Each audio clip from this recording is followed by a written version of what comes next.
and welcome to Day 3 of the Australian Mixed Ultimate Championships for 2018 on the Ultimate Frisbee Australia YouTube channel, coming to you live from Mardy Bush Reserve in Sebastopol, just outside Ballarat in Victoria. Simon Talbot here with Claire Hussey. Morning, Simon. It's nice and fresh here in Ballarat, and the players are still rugged up. The sun's just peeping out behind the clouds, and we're ready to see a good game between Monstars and Meraki, who are playing their semi-final in a bid to finish 5th eventually. Yep, so a bracket just below the championship bracket, and both teams playing mostly to confirm seeding for next year. So high seed will get you the better fixture. So we've got Monstars there on Canberra playing out of Brisbane, and Meraki will be in the dark jerseys. They play out of Melbourne. And of course, they're both playing for pride and happiness on this last day of the Mixed Ultimate Championships. Both had various varying fortunes in the tournament so far, both with a relatively even win-loss record. Yeah, Meraki have got an extra game under their belt, having played a pre-semi yesterday, which they lost to Hills, 11-10. And the pool's up. Meraki sending it nice and deep to the home sideline. So Monstars start with a horizontal stack, quickly working the disc up to about 55 from goal.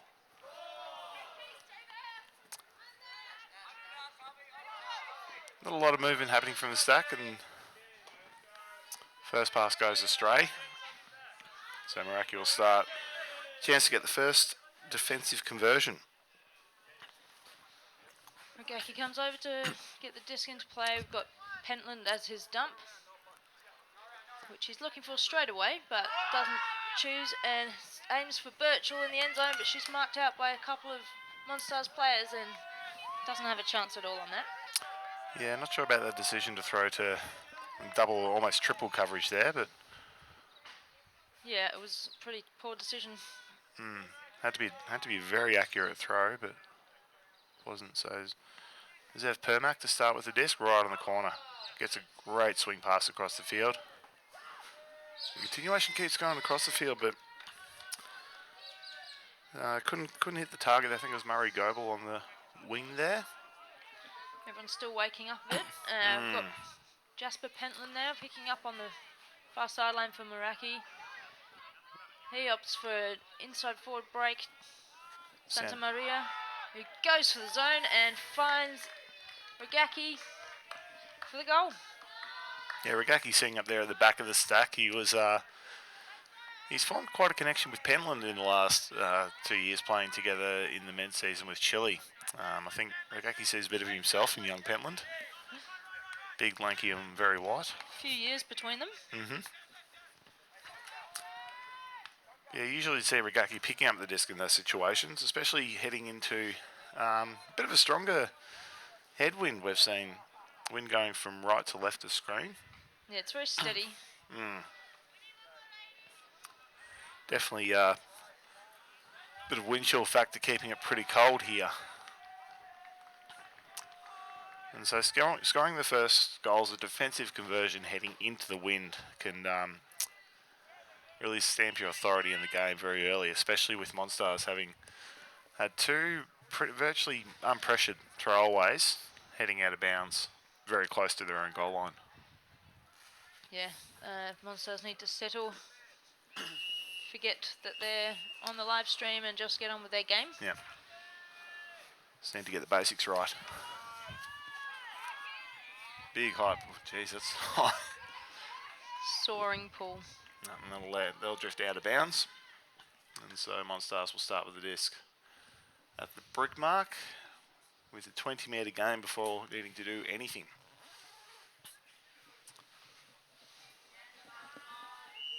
Meraki have come down with a zone, so Monstars spread out into a horizontal stack.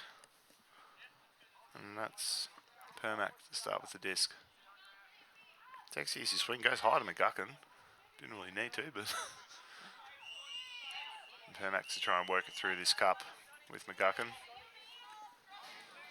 And Jody Brown. Meraki doing well to contain him to this near sideline.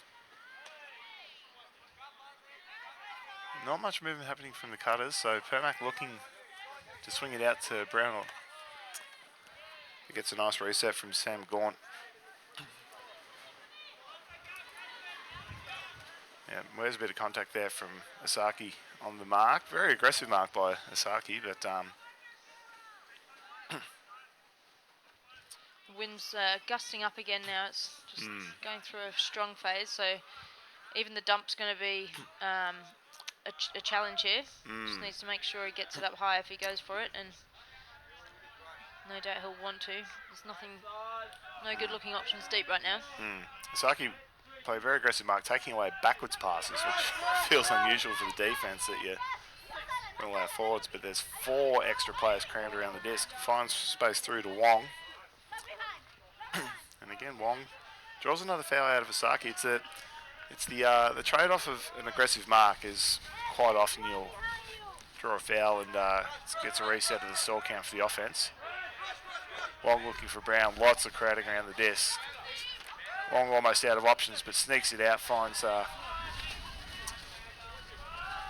McGuckin. McGuckin with a great swing pass out to Brown. Brown to continue to the far side of the field to McInnes.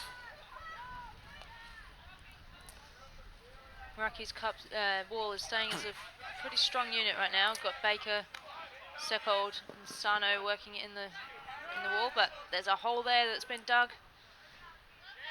Yeah, just had to take a risk, had to go through the cup. They couldn't risk being trapped over on the sideline again. And great run through D by Brown there. Great anticipation, good heads-up defence there.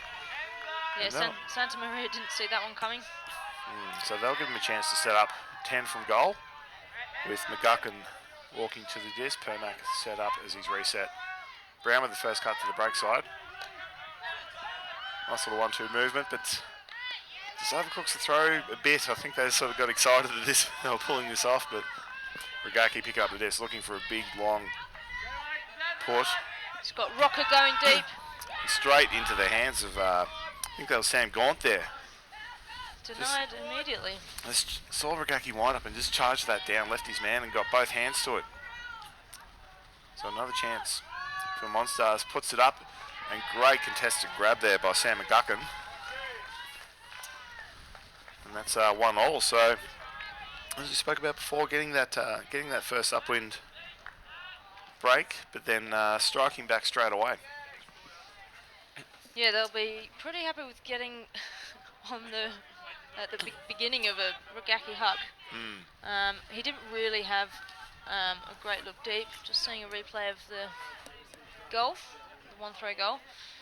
Yeah, Meraki didn't really have an option. He had 2 people about to go deep, but it was probably going to be a turnover anyway, so they did well to deny it short and just get the 1 throw. And good defensive pressure on the mark there by Sam McGuckin. He didn't try and sort of close in tight. He just sort of stayed 3 or 4 metres away and just tried to at least deny the backhand and trust that his teammates would take care of the forehand side. With the wingspan of Meraki, it's a challenge to deny any hand, really. Yeah, trying to deny both options isn't going to work out well for you, but yeah, you can at least make one a little bit harder. Yeah. So Monstars to pull downwind, and this wind is probably at least 20-25k going right to left, so Monstars almost certainly going to run a zone here. Got Drew Birchall collecting the pull. Finds Mike Baker. Goes straight through that wall to Allen and back to Birchall. Again, Monstars playing their defence close to the disc. Got 5 players within about 10 metres, and just 1 deep sitting about 30 back. Yeah, this handling crew is looking very powerful. Drew Birchall now trying to get her mark away from her. Goes for the small one to Baker. He's got Alcarson. He's looking for, but just put the edge of that disc down and straight into the grass. Monstars employed match coverage behind that wall, so just sneaking anything through the gap was always going to be a contested throw. Monstars urging some deep cuts to happen. Seb Brown winds up the backhand to a contested situation and Get his feet taken out by Baker there. yeah, I think Livingston is that. Yeah, clear foul. Obviously not intentional by Baker. Hit the ground pretty hard there, Livingston. So he'll take the injury sub, and Sam Gaunt will come on. And the advisors, the game advisor, signalling uncontested foul, so it'll be Gaunt's disc right on the goal line, with a full 10 count available to him.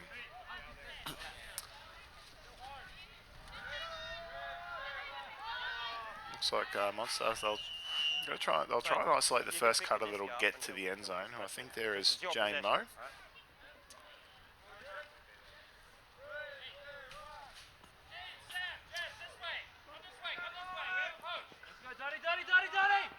Hits the reset to Seb Brown. Not many cuts happening for him on the open side, so has to look back inboard. Lots of creating happening, has to put something over the top. Oh, great heads up D by Peter Allen there. Just flying his hands up as the disc is attempted to be popped over his head. So Monstars to reset the zone. Baker doesn't even walk it up to the line, just sends it out wide. Finds Sabina Morrow and Drew Birchall working it back with Allen. Allen pointing, he wants to get that field stretched, and just popped it out of the hands of Alcazon.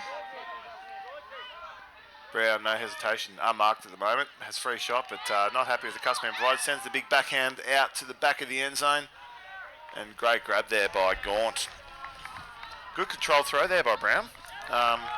Throwing downwind, it's easy to sort of get put too much gas behind it and send it out the back, but yeah, it's true. They look a lot more comfortable going downwind.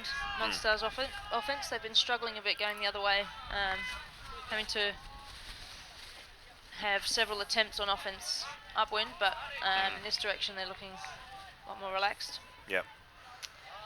And it's good zone defense by them. They stuck with the strict zone for the first half of the field, but as they progress further up the field, the 3 or 4 defenders sitting away from the disc would then take a match assignment, so go directly to a player, just to avoid any shots coming through that cup to any free players. So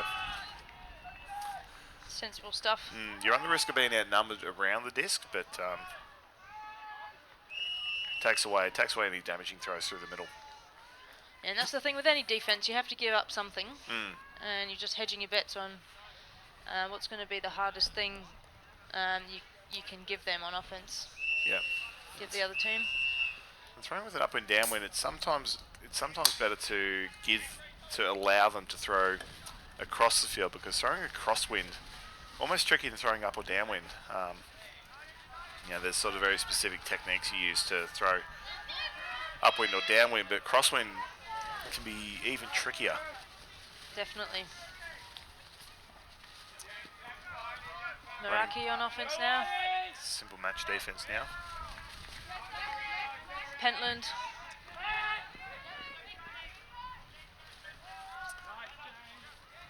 A lot of space between Meraki's handlers and their stack. Yeah, it's a big gap to cover, but it is downwind, and this team like to harken. They give one now, looking for Sano, but it wasn't deep enough. Sano had to come under, and the Monstars player was right there. Jazz Lee getting in front there, getting both hands to it, but wearing a hit in the end. Didn't hit the ground comfortably, so she'll take an injury sub as well.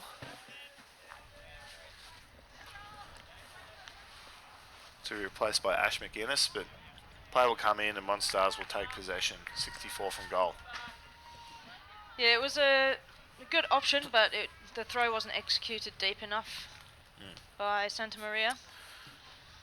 The closing speed from Lee there also made it much more of a contest than it looked like for Santa Maria. He thought he was throwing to a nice open cutter. Sideways pass to Jane Moe, who heads back to the other side, but lots of quick disc movement around the handlers, keeping the defense on their toes. Brown swings wide, Moe. Not much happening towards her. Has to shoot crossfield and over the top, and Junker comes through, slaps it down. Great read from Junker. Regaki picks up. Eyeing the end zone up straight away, finds big inside to Junker, who just can't get his hands to firm that one in. That was a bullet of a throw. It was a bullet, and it pinged right off Junker's hands. He did. If they were cold before, then they'll certainly get some blood into them now, those fingers. Brando is up with the disc. Meraki really closing in on this far side, so shoots McInnes on the other side. McInnes winds up the backhand looking for Taylor. Taylor versus Regaki, but Taylor having to be stationary and wait for that to come to him with Regaki coming in hot. Yeah, I think a smaller defender wouldn't have had such an easy bid on that, but you've got to keep your eyes wild for these big speeding eagles on Meraki. Taylor would have been looking directly into the sun as well. It's poked out from behind the clouds and very bright and glary at the moment.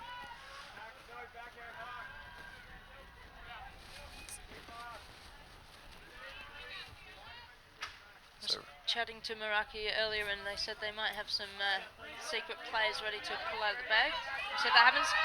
Meanwhile, traditional hug from Tom Regaki to a contest, and it's easily eaten up by one of the two defenders that were there. An amazing grab by McInnes on that swing. Yeah, great heads-up defense there from Meraki defenders to peel off the back of the stack.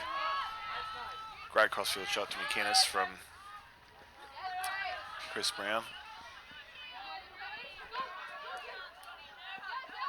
Monstars have progressed halfway up the field. They're looking deep. McInnes is one out in the middle of the end zone, but has to come back under. Murray Young working with Chris Brown. McInnes, great work rate to come under. And two goes at that one, hits the break throw. Finding some tight gaps in this against this defense, hitting the break side.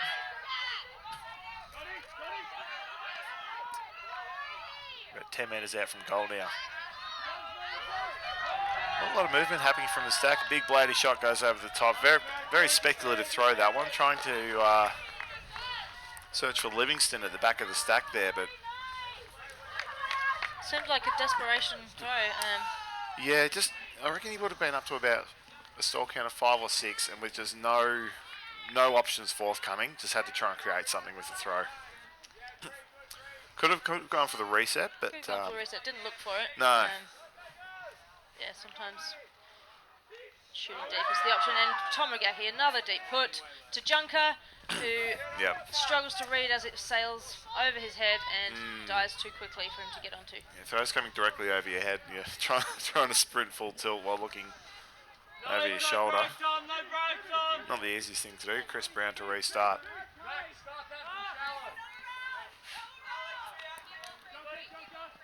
21-2 movement from Murray and Brown, but has to go upfield now.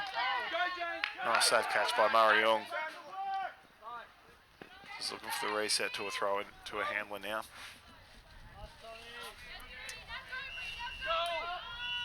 Hits that break side, floating up, plenty of numbers under it, and Santa Maria comes across and does well. Makes some contact, but did well to keep that safe. Yeah, got up nice and high. Kept it safe, and now he finds one out to Junker. Let's see if Meraki can make some better decisions on their throws. Let's see how nice from Tom Regaki there, finding Cortez. Back to Junker, who looks for the long to Morrow, and she safely collects on her chest.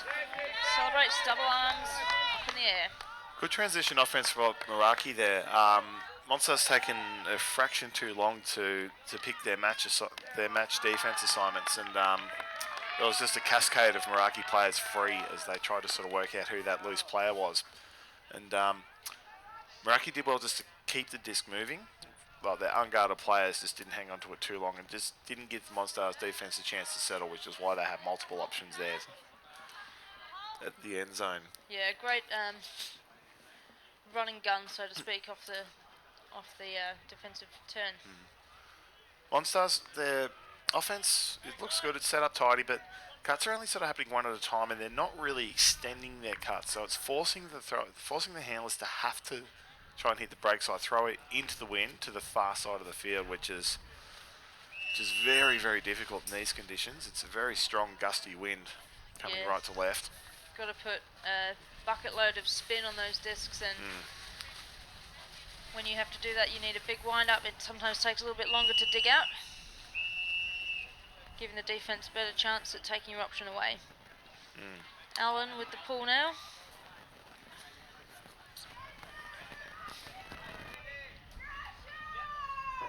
Score is 2 each, both teams scoring a goal on upwind to the right and both scoring 1 each downwind to the left.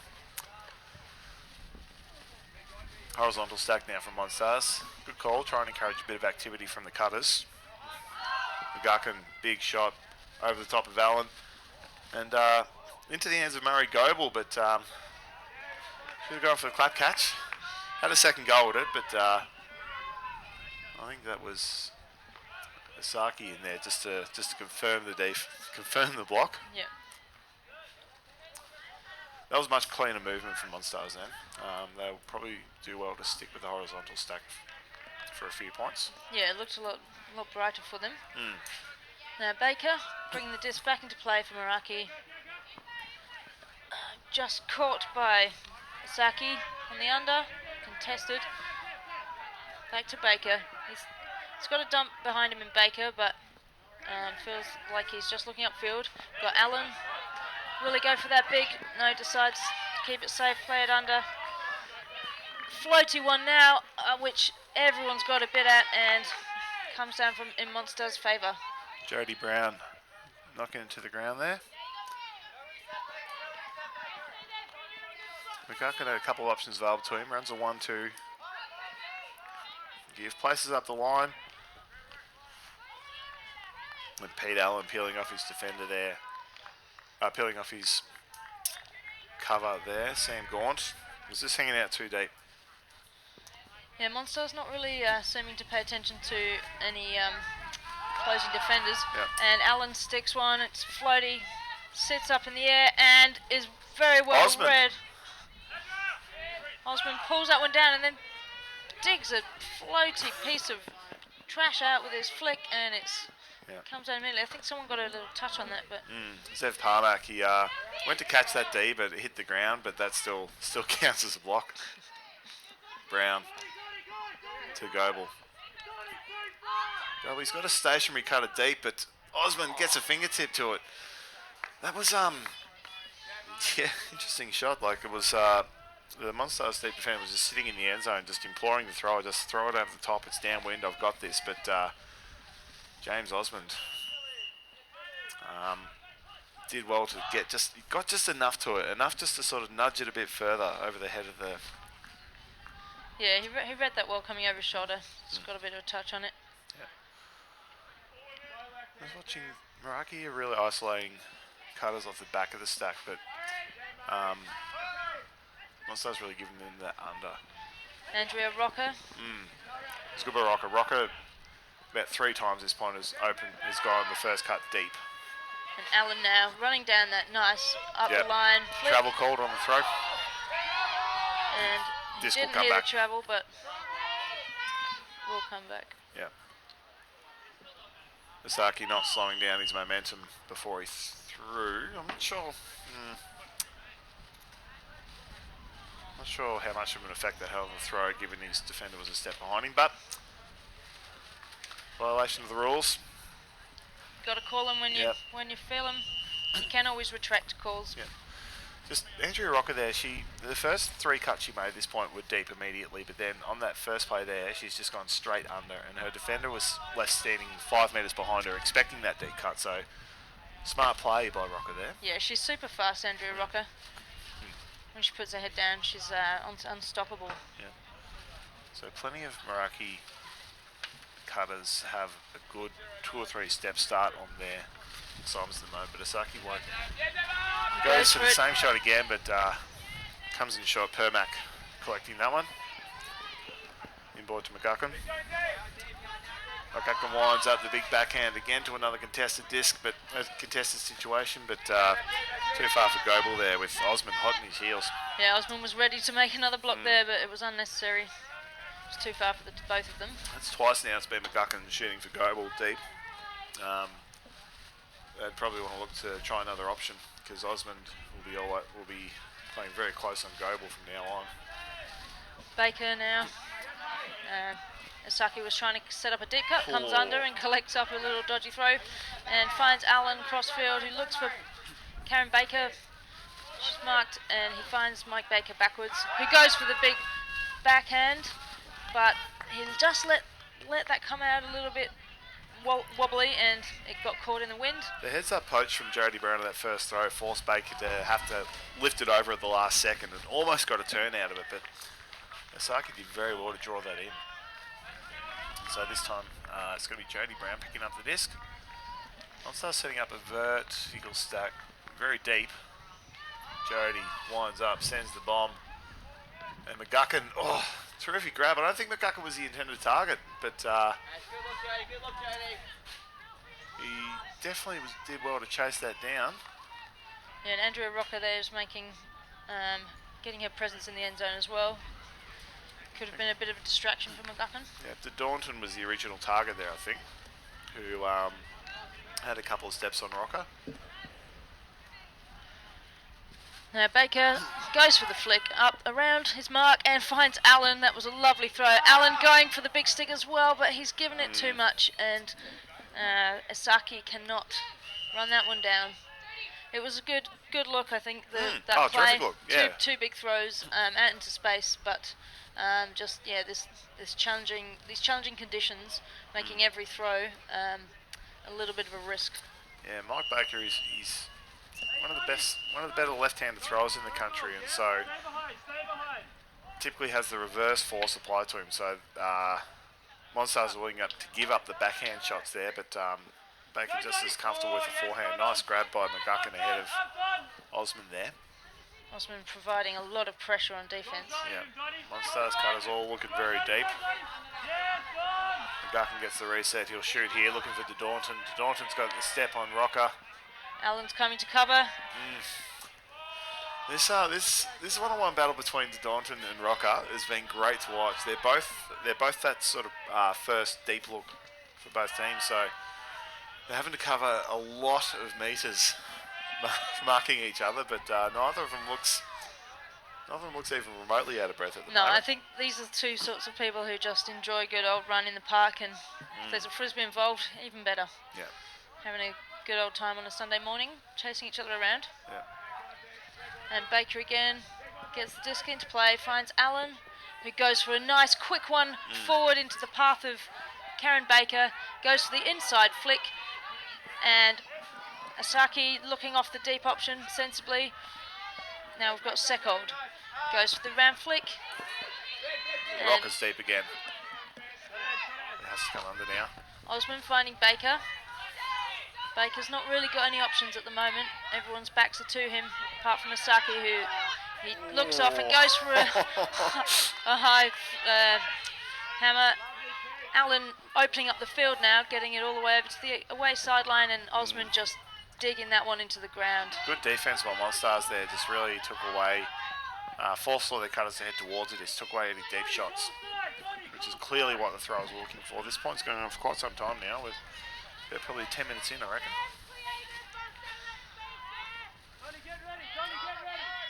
Long 2 bites of that one. Needed a third, but just hit the ground first.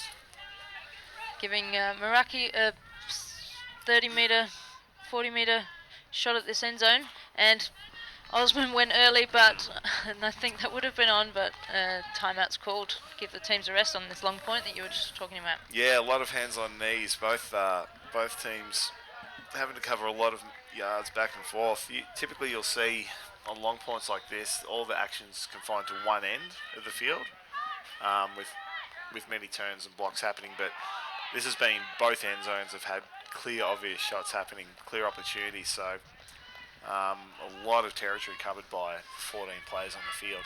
Yeah, end-to-end stuff, and neither team is being conservative at all. No. They're all just going for whatever their feeling is on, which, I mean, it's fun to play, but yeah. it's not resulting in clean offense.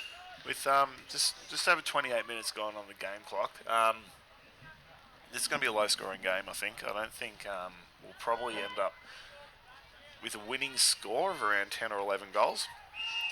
And so with only 2 each at the moment, any goal, it is going to be more valuable. It feels like a cliche, but you can't really afford to give up.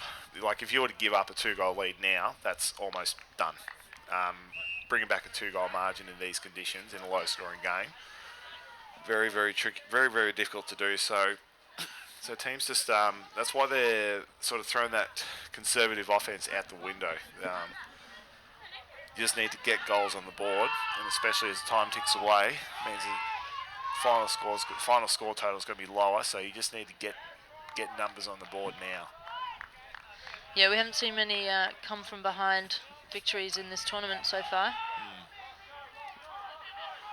They're setting up a side stack here, Meraki, isolating Baker on Amanda Wong. And a couple of Monstars defenders are peeling off their cutters now, just in case there's a shot over the top. And there is inside channel. Baker gets her hands on it, but cannot contain that disc. That throw came in hot from Mike Baker. Yeah, it needed to. Yeah, unfortunately, Baker couldn't get her hands up and up above and under. Garkin gets the crossfield shot from Permac. Looking straight back to Permac for the reset. He's got a deep cutter. Sends it to him. Misaki versus Gaunt. But the wind pushes that throw down straight to Isaki's hands. Karen Baker now sending a medium long one to Seckold. He locks off the next deep option. Pete Allen. And Baker to Osmond. They're keeping that disc moving. Osmond now stuck. Home sideline finds Asaki. They're going to want to move it over onto the other sideline, but he goes over the top with a loopy. It's got Tall Allen underneath, and Baker, and the Mike Baker comes in. Oh no, it was Osmond, yeah. Yeah, it was Osmond sinking it at the back there. The Monstars defenders are all sitting 2 or 3 metres deep of the Meraki cutters there, just urging them just to go under, and so they were taking lots of those short, sharp passes, but was that Baker that threw that, or Allen? I think it was Baker. Yeah, Allen was in the end zone underneath. Yeah. So just throwing caution to the wind. Oh no, it was Sasaki. Just threw caution to the wind and thought he's got 2 or 3 attackers on that side. Why not just put a speculative one out there and see what happens? And yeah, both Baker and Allen, Karen Baker and Allen were under it, but Osmond came from about 30 metres away. I think he threw that first pass to Isaki. He did, yeah. And then covered that 30 metres across 20 metres deep. It almost felt like he backed up his own throw, but it wasn't quite. Yeah, I don't know. I feel like Meraki's throwing skill is so high that they do just need to work it around the back, keep moving that disc crossing over the field, and they'll find a way in easily without needing to do these wild deep shots. But I mean, that one worked for them. Yeah. Big looping pull for Regaki. Got to land very close to the line. Just lands inbounds, and so that's going to be enough time for the defence to get down and set up their zone. Brown cuts it straight through the middle, just ahead of Morrow. Very close from Morrow. Kite to Brown.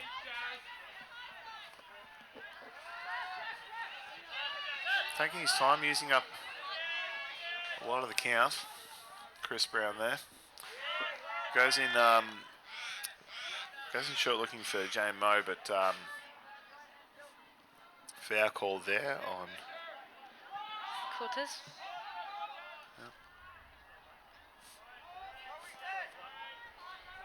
Back to Brown. Tries to poke it through the middle. He wasn't having anyone cut towards him, so Santamaria got his hand on that, nice and firm. Now working it with Regaki and Pentland. Santamaria using his speed to give and go around the disc. Pentland, nice swing to Morrow, but bounces off her chest. She was looking for the next option before she'd gotten hold of that. no one in Meraki softens their throws, do they? Everything's a bullet. It is. Kite to Moe. No one on the high side for us, so it has to go in short. Brown winds up. Got a cutter on her own. That's Jazz Lee trying to run it down, but yeah, the Meraki defense caught unawares, and Jazz Lee, all on her own, but difficult to read that throw. Wasn't sure whether it was going over a left shoulder or a right shoulder. Pentland to Regaki, watch this. He's off. Oh, coming yeah, under. it goes under. Yep, you called it, but it's under. Yep. I think And Brown was aware that Regaki wanted the deep cut there, so. Morrow collecting that one safely, finds Yamaguchi, one of the fewer soft throwing players, and that one was too soft. That she tried for the high release flick over the top, but it just got squashed down by the wind. The pace by Morrow, she gained about 10 metres on her opponent and 30 metres of cutting. No. Just too casual. Just try to sort of sling it out to, I think it was Behringer there. And Santa Maria. Sorry, Tiong. Regaki with a low backhand swing across on a flick force. And Regaki up the line again from Pentland. There's a lot of players in a small space, but they found a goal in that small space. A cheeky backhand to the front cone. The Monstars defense did very well there to cut off most of the end zone, and that's what forced all the Meraki players to have to come into that to the front of the end zone line and force that half a metre pass for the goal. Also, the lateral movement from Meraki was what they had to do to undo that pressure. They did that well, and timeout called. And Meraki have a 2-goal margin, biggest margin of the game so far. Could be the difference, as we were saying before. It's hard to pull it back in these conditions. Yeah. Monstars they've played pretty much all their games in the pools have been very, very close. They've had margins of +1, -2, +1, -4, -3, +4, -5. So used to tight pressure situations. No, not involved in any blowouts this weekend. They like a close game, and meanwhile Meraki have they actually beat Piewagon, who finished top of their pool, and they've got their semi-final today, so they'll be probably a little bit disappointed that they didn't have enough wins on the board to make it up to the final stages of the tournament.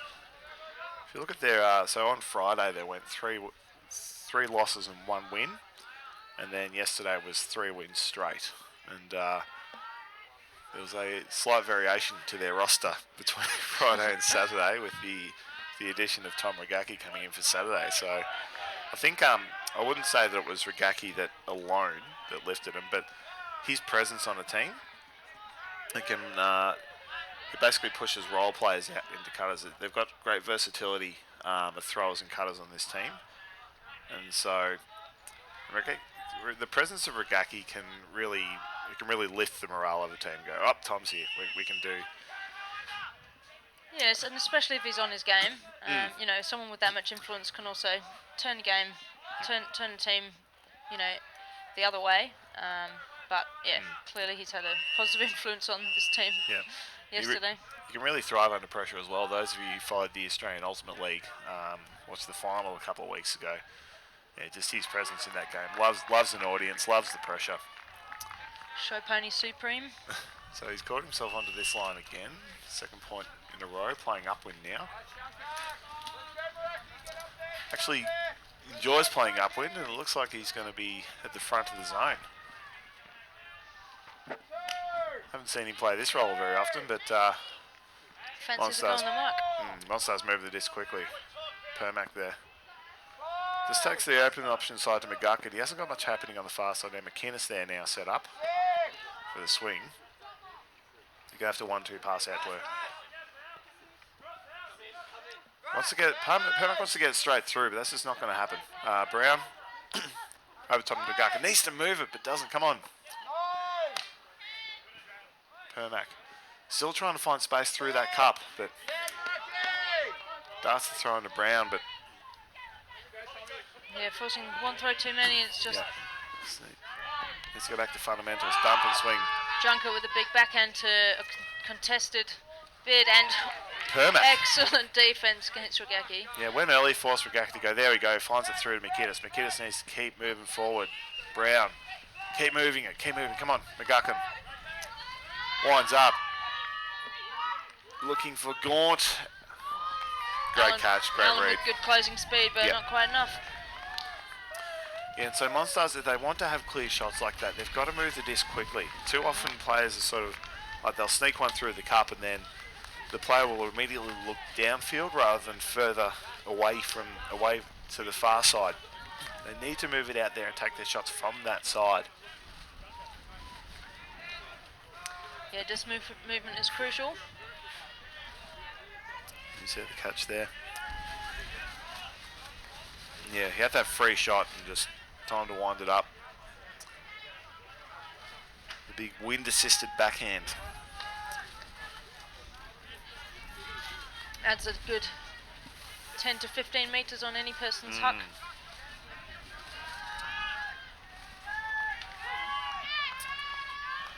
So Meraki hold the lead, 4-3, but this time on downwind offense. So law of averages suggests that they should get this goal in. Monstars will certainly not make it easy for them, but they should retain that 2-goal advantage. Monstars, all the heat's on them now. We're approaching the halfway point to time cap. This game we'll get to time cap before score cap, definitely. At the rate of scoring, we're averaging just over 5 minutes a point so far. Meraki have got Ayumi Sano on the field. She's a Japanese player who spent a bit of time in Australia recently. She's flown back just for this tournament. She was also at World Clubs and World Masters Clubs as well. And she's going deep, and it was just over her head from Alarcon. Completely impossible to get that one. Yeah, throwing angled throws like that in the wind just can get too affected. So Brown to Brown.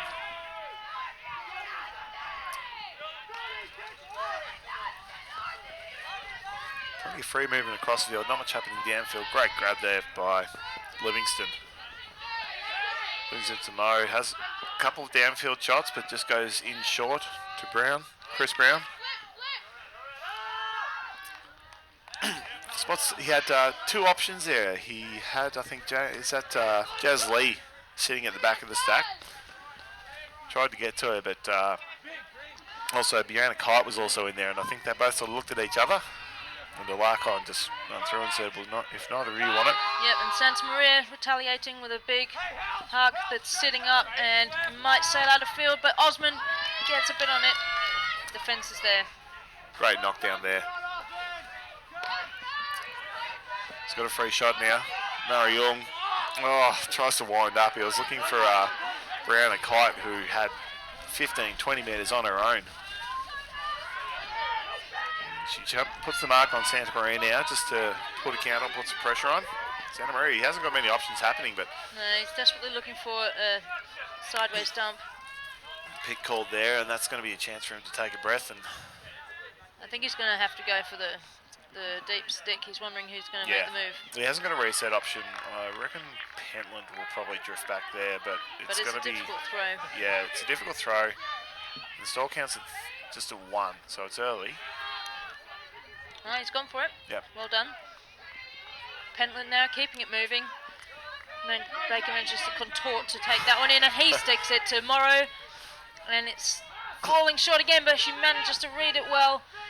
Lays it off sideways. Oh, great pressure there by Monstars. That was, we could just see Baker just point to Morrow and nod and say, guess what's this one's coming to you. On your bike.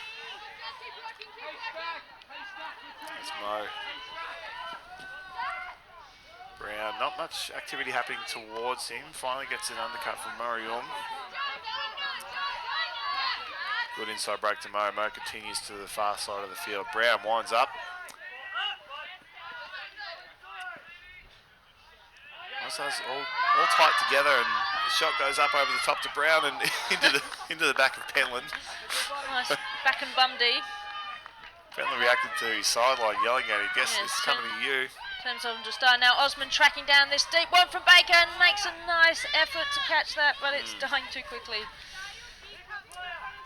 That was always going to be a difficult one to reel in there. Brown's jogging to the disc, wants to reset it quickly, but his stack's not ready. They're all still slowly coming towards him. They set up probably too deep for this wind, I think. And so, yeah, Meraki, they all sit underneath. Goes for the big break shot, and Alex Livingston has to work, but brings it in. Swings back to Mo. Mo to continue, but no one's there to continue. Now there, Brown. Mo. Amy Sanu letting her player go deep, but keeping an eye on the play. Disc is up. Two Has to players shoot. underneath.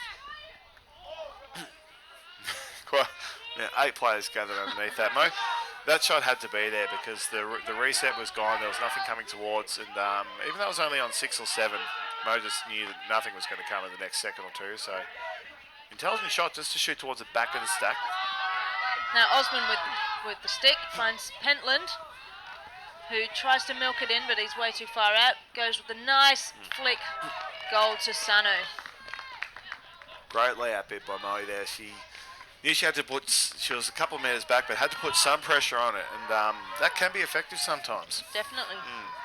Sometimes all it takes is a distracting flash through the air to put you off, and just maybe put the throw a few inches in a bit further than you're wanting to, and the player can't read it. But yeah, Meraki's defence there, they really just position themselves between their player and the disc for really aggressively taking away any cuts toward the disc and forcing shots to go out to the far side and to the deep side, knowing that they're probably lower percentage shots and that they're going to hang in the air for longer. That's the thing about throwing upward, is the wind can keep the disc in the air for that second or two longer. And at full speed, you can sort of cover an extra 7 or 8 or 9 metres to make up ground. So Monstars, they really need to just have their handles work the disc across the field more quickly, rather than sort of taking the catch in their first look immediately upfield. The first catch should be, so on the catch, the first look should be towards that far side, because once they get it over there, it gives them more options, more angles for attack, rather than just coming towards the disc on the near sideline. yeah, you want to keep the disc on the strong side where every throw is easy. Permac asking Brown to come closer just to make sure the throw's safer. Straight up force being applied here. Brown finds Gorn. Back to Permac. Wobbly old throw, but makes it to Goebel. Looks off the open under. No reset available here. Has to go forward. Good shot. Hits Manda Wong. But now stuck on this sideline that's harder to throw from. Gunkin to Brown. Brown cold drop there. That was much better movement from Monstars. Gaki picks up, goes straight for the huck to a contested catch, but Junker's got the height and reach. Sails over the top, and there's a call.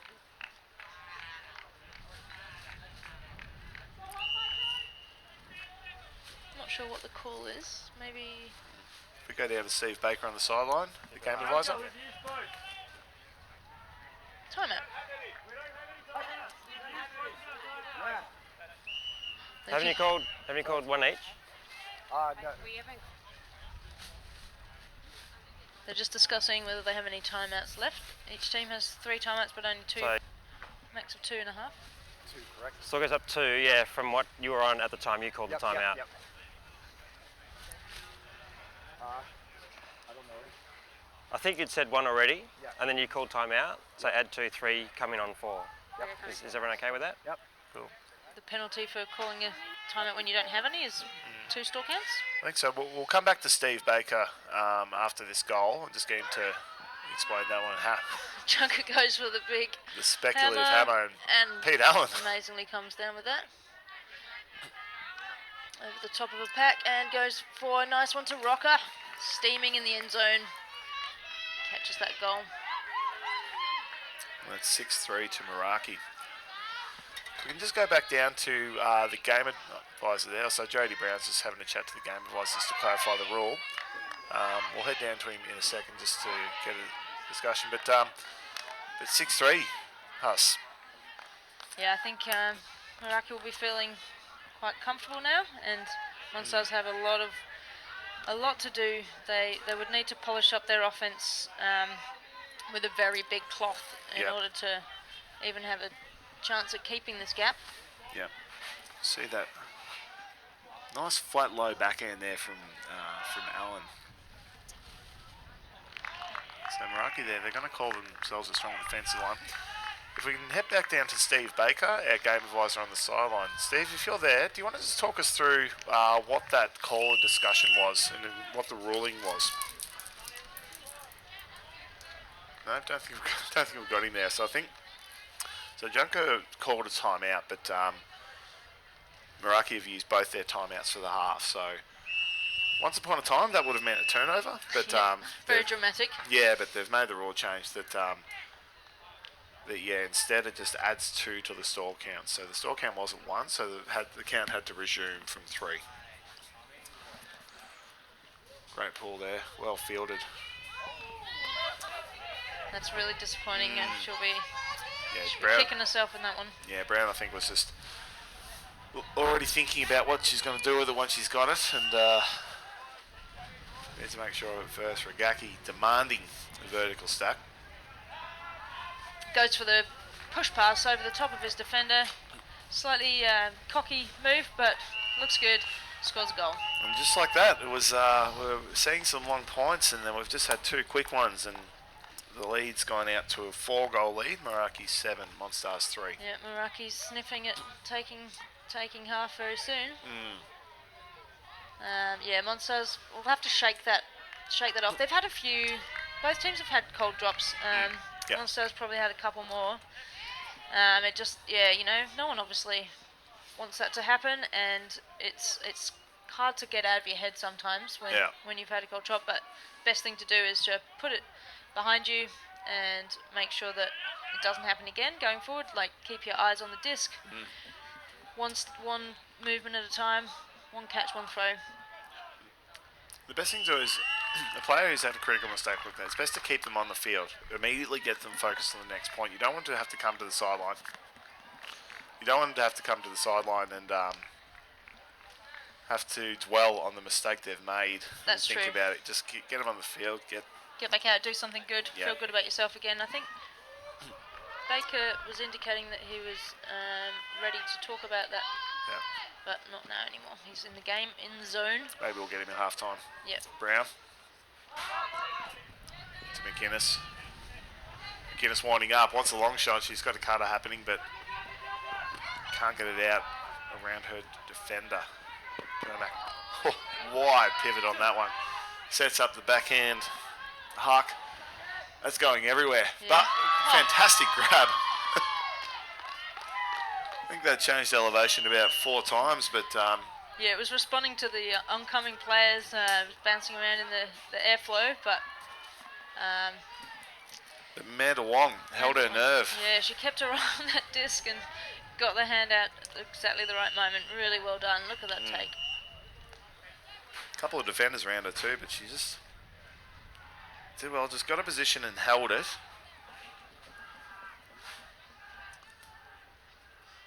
Yeah, hung in there for a bit longer, and I think Morrow, she was backing herself to think, I'm all over this, but popped up at the last second. As soon as it popped up, she knew she was done. She's not going to try and beat backwards into the space that Wong already held.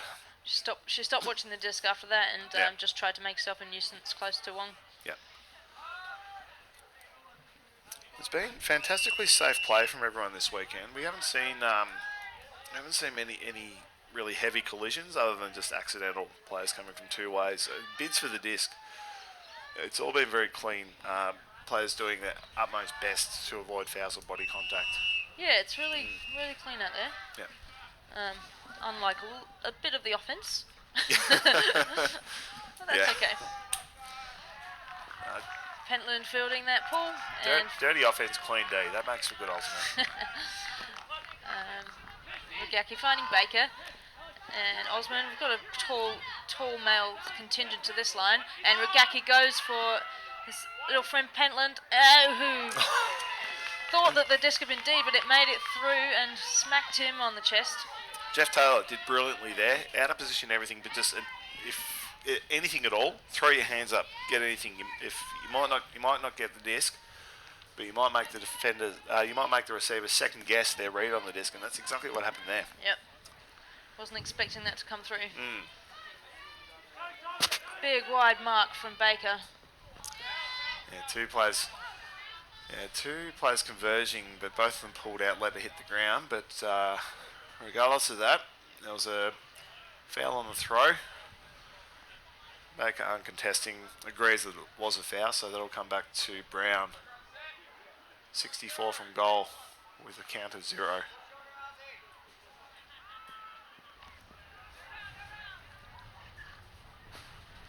Again, working the disc back and forth, looking to attack that far side. Good throw through the middle to Taylor. Puts a high break throw out, but into Murray Young. Misjudged where Taylor was heading. Yep, Pentland looking for Yamaguchi, but wasn't expecting her to do the spin. Finds Regaki. Regaki looking to dig something out. Goes around to Yamaguchi, but it sails over the top and finds Alakon safely for the goal. Safely? Safely in her hands. Safely in her Safely hands. in her hands. She made that safe. Yep, certainly not the intended receiver, but Definitely not. yeah, Meraki, the difference between Meraki and Monstars cutting at the moment, Meraki are willing to take 20 metres deep before coming under. Monstars only taking 3 or 4, maybe 5 steps deep before coming under. It's just making it too easy for Meraki defenders to cover that. So in the second half, Monstars really just need to be willing to work more, be willing to put more distance into their cuts. With the score 8-4 to Meraki, the game clock ticking over 55 minutes. We're going to take a short break. We'll be back in a few minutes of the second half.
If we're ever in a situation where we're not rolling out a certain sort of cultural circus, then we're not doing our job properly.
And welcome back to the second half. Simon Talbot here with Claire Hussey, watching the semi-final in the 5th to 8th bracket, the Australian Mixed Ultimate Championships in Sebastopol.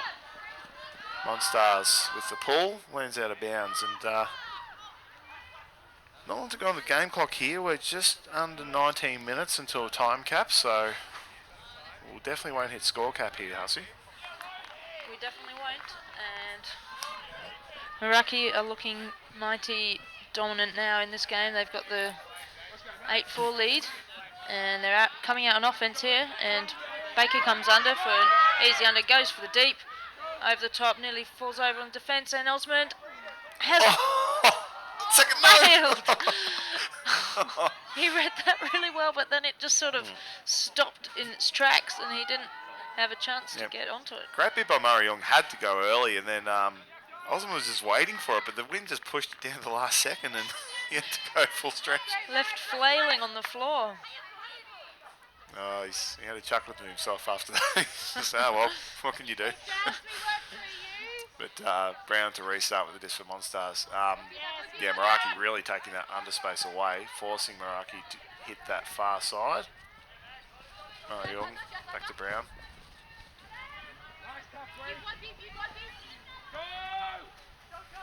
Kite providing plenty of options in his open side, but the throwers aren't confident going cross-field for a distance, so they're just short to Brown. Brown looking downfield.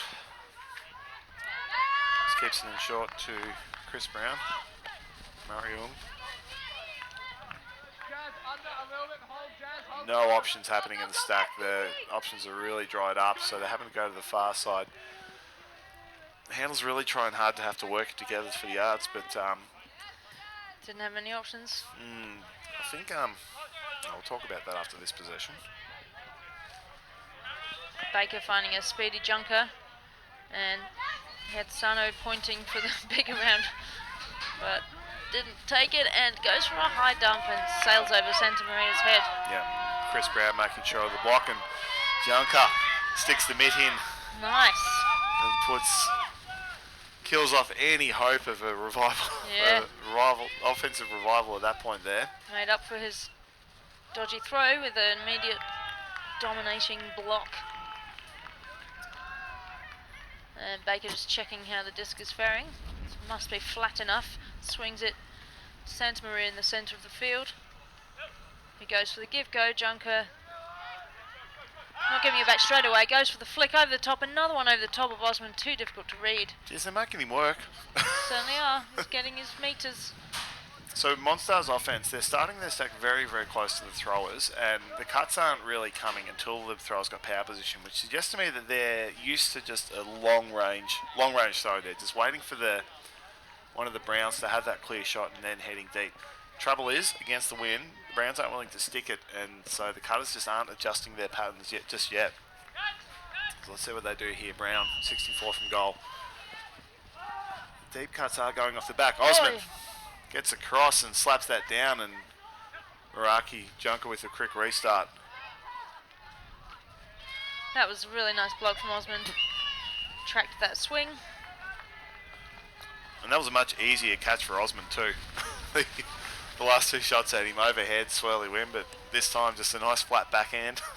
Yeah. And Meraki creeping up now. 9-4 the lead now, and I think we can just about put this one to bed. What do you think?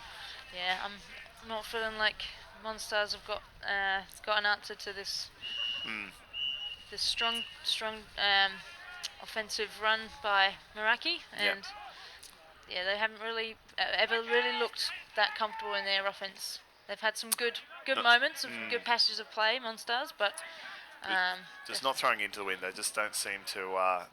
The cutters just haven't adjusted and offered alternative options other than the deep shots. Yeah. Which is good aggressive play. If the wind wasn't here, I think we would be looking at a very even game. But Meraki have just adjusted their offense better to the conditions. You can hear that wind through our microphones. It's really picked up.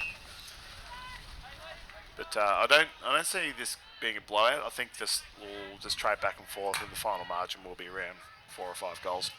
Yeah, plenty of good stuff still ready to be played here. Still fantastic experience for Monstars. I think a second or third AMUC together. The #1 team out of Queensland. With a real focus on mixed ultimate play, rather than just throwing men's and women's players together, they really have trained and prepared well with specific mixed strategy. Yeah, they're definitely playing all their disc through everybody, using the whole roster. McInnes. Pick called, or I think McInnes does love to wind up in that backhand. And that's why the deep cutter was going to head off, but yeah, she's going to do it anyway. Yeah. Keeps it low and flat. Yeah, she just turned her head on that wind up. I think she had too long to think about it. She didn't keep her eye on the receiver, and it all her mind was in her body, and not enough in the shape that she was coming out with. Yep. Meraki with a quick restart, sends it up. That, oh God. 1, 2, 3, 4, 5 under it. Yeah. McInnes first hand to it. Misaki had another go at it. No foul call. Meraki just wanting to get it away from that corner. Yeah, McGuckin. Oh, two simultaneous picks. That's rare. But yeah, a lot of, at the moment, very crowded offense. It looks like Permac's going to go to try and get this back while everyone else sets up the stack. But there's also another reset behind the disc. Oh. Permac, can he run that down? No, out of bounds. I like the look of that throw. Yeah, it was a great throw. Going through a channel that had opened up, a nice bit of inside out. But yeah, this wind is really kicking up now, and increased the pace of the disc. In any other conditions, that would have been a sweet sitter. It's funny that wild backhand from Meraki, with the number of players go underneath it, every now and then you see 4 or 5 players go up and the disc will hit the ground. There'll be a bit of a pause because everyone will assume, wonder if there was a foul in all that, and then there'll be a bit of a hesitation. Someone will go, well, I got hit, but I hit someone else. Nah, stuff it. Let's just play on. Yeah, unless you got a clear idea of what happened, it's not worth having a discussion. That was a nice inside throw from Meraki, bowled out of the hands of Cortez. Had a second bit at it, but... Yeah, this time Zev Permac just walking to the disc, giving his stack time to set up. They've isolated. McGuckin goes inside. Great bid. Oh! Had control of that right up until the moment he hit the ground. So, massive unfortunately, doesn't count. Used to be a call, didn't it? Ground strip. Yeah. And Saki just really struggling with that into the wind flick. I think he was just going for territory. I think that's what Meraki are doing now, is just getting it away from their own end zone at all costs. Yeah, it looks like the game plan, but unfortunately it's not even getting more than 40 metres. Yep, so Brown to restart for Monstars with the disc right on the sideline, about 35 from goal. Permac playing in close and just gets out ahead of Saki. There we go, good around shot, good option taken there, and cleaned up at the back there, and good shot down the line, but too far for Goebel. But that's the attack they need, Huss. Exactly. They need to get 2 or 3 passes, even if they're finding that distance too difficult. Add a 4th or a 5th pass in to get to that high side, to that far side, and then take the shot downfield. Yeah, bang, bang, bang onto the upwind sideline. Yep, catch the Meraki defenders out of position. Yeah, that looked a lot more comfortable. This Threatening. They've got a horizontal stack, but they're starting very close to the disc, only about 8 or 9 metres away. Well, that'll be because they're not getting that huck to go that far, so they need to run onto it, and there we go. He's managed to get out ahead of Baker, who couldn't read it. Directly over her head. She had no idea where that went. And people yelling left, people yelling right. Yeah, really you want that to be thrown to someone coming from more of the 5 home seconds. sideline. Yep. So they've got an angle on attacking that disc. Permac. Loopy backhand, but Meraki gets in ahead of that to McGuckin. Asaki unmarked. Meraki and Asaki working it together on this downwind sideline, and then there was a pick called before the throw. Yep. But the throw was not up to scratch. Yep. So the turnover will stand because I think it was Cortez being followed there by Tiong. And yeah, given that the pick didn't affect the path that those two were taking, Play continues as was. play will continue. McGuckin. Permac. He's got an option on deep. Doesn't take another pick called. Actually, so that's the Daunton there was providing the deep option. Off screen there, she started very deep. She's about 20 metres away from the disc and has the whole field ahead of her as everyone else is almost even with the disc. Permac will definitely have a look at this, whether he throws it or not. No, just looks inboard. Puts it up as he wasn't left with a reset, and McGuckin reels that in. Catches just inside the goals. Yeah, That's well all done. you need. Don't have to catch it deep in the end zone. Just anything over the line will do. It certainly does. Takes the score to 9-5 to Meraki's favour with 72 minutes gone on the clock. So once 80 minutes ticks over, they'll finish the point in play, and then we'll determine the new score target from there. So Long points to be standing off on the sideline. It's quite a challenge when you're waiting in the wind and have to get yourself on and be ready to play. Yep, the clouds have cleared. We've got beautiful blue skies, but just the wind chill is just keeping the temperature. It feels like about 10 degrees. I Yeah, reckon. it's biting. Yeah. We're even filling it up here in our nice little sheltered booth here. So can't imagine what they're feeling down the sideline there. Yeah.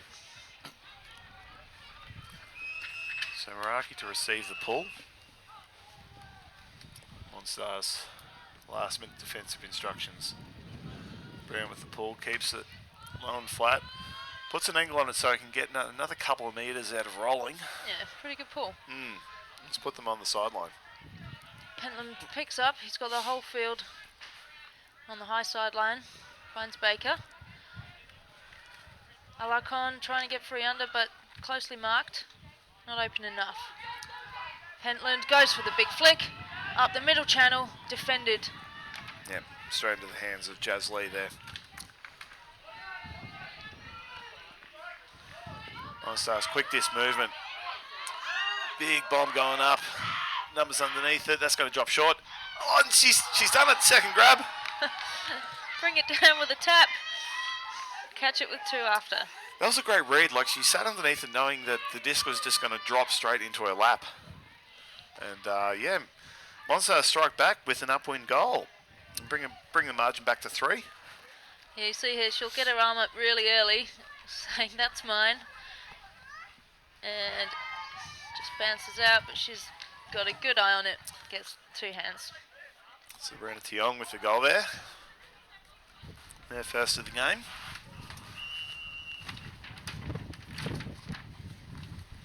Yeah, had to go with one hand and then kept it alive. It's the classic old chest mark just to secure it. 6-9. Well, there's a chance here to close the gap for Monstars. Like Yeah, I'm feeling a bit more hope for them now. They'll need to do that a few times to keep this game alive. But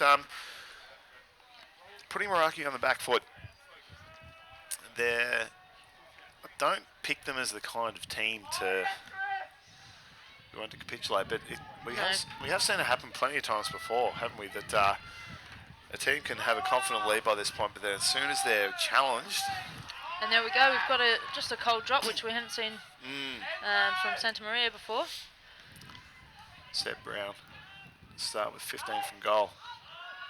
Big sideways put out. Monsters are back in this game. Livingston. Simon? You're calling it? We're Yep. back in? I think Meraki will win by 1 now. Yeah, right. So that's 3 in a row for Monstars now. And in quick succession too. That's only been about 8 minutes, I think, we've had the last 3 goals in. Yep. So Meraki are going to be talking about, just getting things back to their game and all that sort of business now, but there's something in their heads. So we're ticking over 76 minutes now. course, the clock you see on the screen, it's not the official game clock, it's just an indicator only, but we've been lining up pretty well with the game advisors all weekend, so... And of course, it never comes down to a final second shot, so we just general indicator of the time's good enough. But Meraki, they've gone with a very strong lineup here. They've Monstars are probably put 7 of their best on as well. Yeah, Meraki have gone with their women more receivery types. So we'll be maybe looking to see them get it on the deep. Yeah. Monstars, to give themselves a real chance, they need to get this conversion before we hit 80 minutes, I think. Because then they'll take a shot downwind to make it even game. Yep, so we've got Meraki's women upfield, Here we go, men here we handling go. at the back, all four of them. And Cortez is gone, but not looking. Sano's being marked deep by a tall Livingston. Cortez has got it under now, finds Pentland. They're close now with the high flick around the top to Regaki. Oh, Regaki, what a grab. Yeah, Yep. you don't want to really throw that to him. Yeah, Monstars just sat a defender deep just to discourage that long shot early on, but Meraki was just very quick to adjust and react to that setup and just work it through the middle just with heaps of short passes. Yeah, get the women to come back under, get the disc and send Regaki deep. Yep, and then finish it off with a speculative lady backhand trashy something. Always guaranteed to be a good But, goal. I think there's very little doubt that during crunch times, Regaki does love to go and catch the goal. So throwing at a target like him, it doesn't even need to be remotely accurate sometimes. But I think that there was a bit of energy in Monstars after that 3-goal run, but I think that quick concession of a goal's taken shifted them down a little gear. Not to say that they're not negative on each other, they still are very happy and positive and enjoying themselves. Making a contest of it, as they have with every game this weekend. Yeah, at halftime they were playing the WA game, Yeah. keep their spirits up. And Junker with a good pull, it's made it approximately brick mark. Permac to bring it up 45 from goal, puts a little bit too much float on it, but Brown, heaps of time. Yeah, Again, here they go, they're working to that far sideline, but Meraki's pushing them to that sideline. yeah, giving themselves a bit of a challenge there, letting Kennison, the Brown, Monstars Brown have- takes the shot. Yep, great shot. Osmond, oh, what a catch. Really nice. Thought he was caught out of position with Gaunt about 10 minutes deep of him, but He's a big unit. yep. And now Birchall to Junker, but Junker reached out, bounced off his hand. I think Gaunt might have got a hand in that one. Maybe. 5 seconds offense. Sideline back, please. Give him a shot. We're just back at the game advisor, just asking the sideline players to clear space. Brown looking for the dump, hits it, and continuation pass up the line to Gaunt. Keeps the margin within 2 goals, and we're not quite at time cap, so as defined by the rules, the next point starts the second the goal is caught. So during this break between points, time cap will go off, which means that this goal will get played out regardless, and then we'll determine what the new score target is beyond that. So at least 2 more points to play. Yeah, so if Monsters come out with a frantic defense here and force another mistake from Meraki, Yeah. could have another shot Yep. at an upwind goal. A bit of focus on offense if they get that turn. Yeah. Yeah, they're in not a bad position if they can get this upwind. If they can force a turn, get an upwind goal, it would then make it 19 game to 11 with Monstars having a go on offense downwind. Yeah. And, they score that one and bring it back to the universe, but going upwind on sudden death, not a situation many like to be in.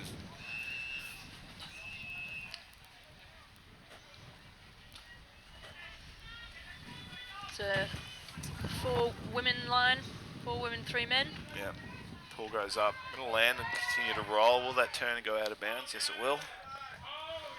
Baker just wants to start it quickly. Doesn't want to give the defence a chance to set. Wants to get it up on that high sideline. Finds Rugaki inside.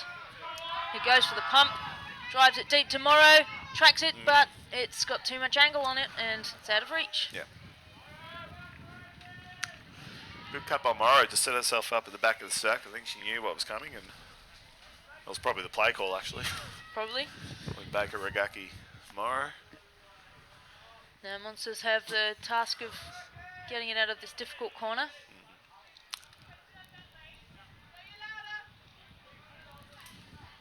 Yeah. All of Meraki are marking deep on the horizontal stack. Yep. All the cutters go dead. They're going to isolate McInnes here, one out in the middle, but go to reset to Permac instead. Brown. Permac. Looking upfield, not much action happening. Go sideways to Brown. Dangerous territory in the end zone here. Trying to isolate McInnes one out, but a lot of action happening behind her. It just means that the throwers aren't confident of putting it out to her advantage. There's one cutter gone 20 metres deep and they have to go to it, and they have. It's going to fall in short. McArayong stays in the air, but no one to clean up the scraps. Yeah, was nearly macked on a good 5 metres forward. Yeah, Harriet Barringer there was the cutter. She had about 25 metres there, so it was a sensible shot to take. Yeah, Rugaki just trying to dig out his huck again and finds it tomorrow, but and that's going way to too land fast. next suburb over. That has landed 15 metres out the back of the end zone, and that was 100% just a territory shot. Yep. If it was a goal, it would have been nice, but I think Meraki just want to put Monstars back on their heels on the goal line and force them to do all the work. And hopefully sneak a cheap, easy block in to give them an easier shot at goal. So.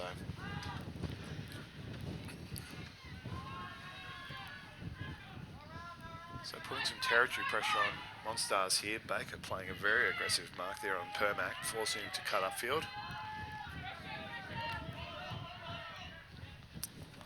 And hand block on Kite. We thought that might have been a strip, but Kite's thrown it straight into Alarcon's hand, and Hey Max, do it again, yeah? Meraki have a shot 10 metres out. Nothing happening on the open side. Meraki will have to hit the high side. finds it nicely with big pressure from the defence, but Baker collects calmly.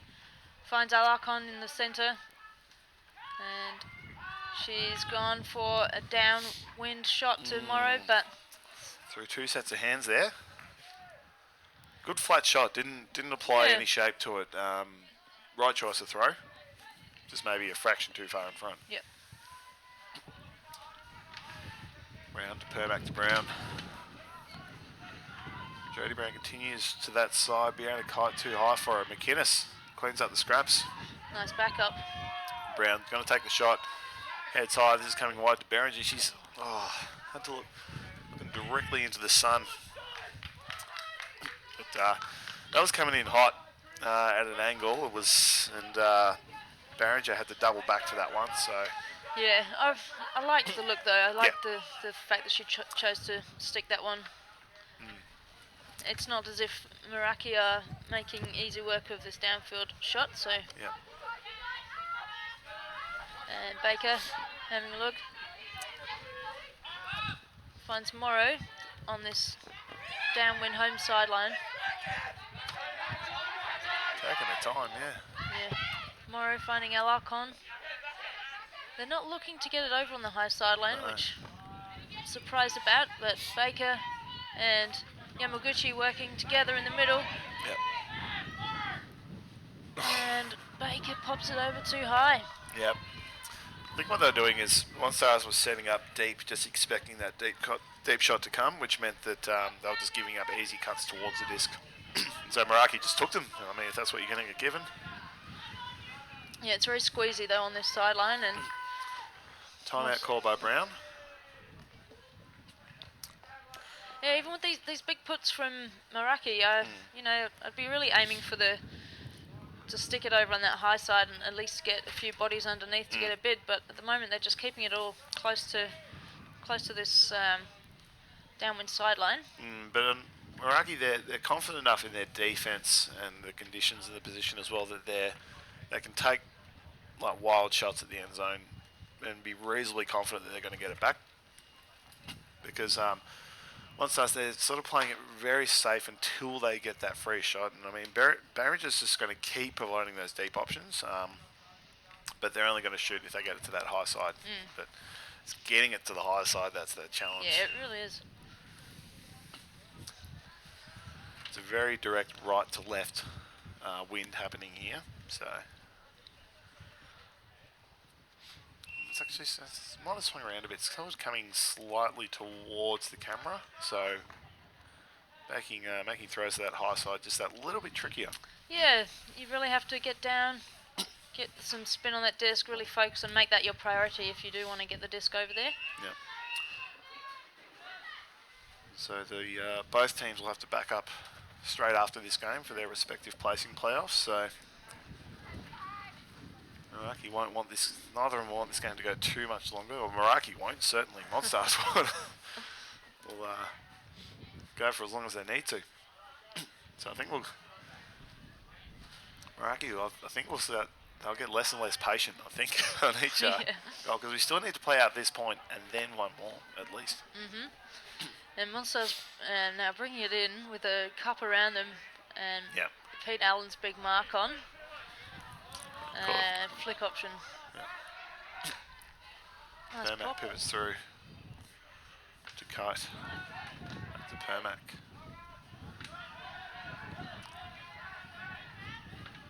Backwards to Brown, but they're still on this sideline. Only progressed about 3 metres. Yeah. Puts the shot over the top. It's straight into the waiting hands of Regaki. Yamaguchi. Oh. Baker just made just the second bit on that catch.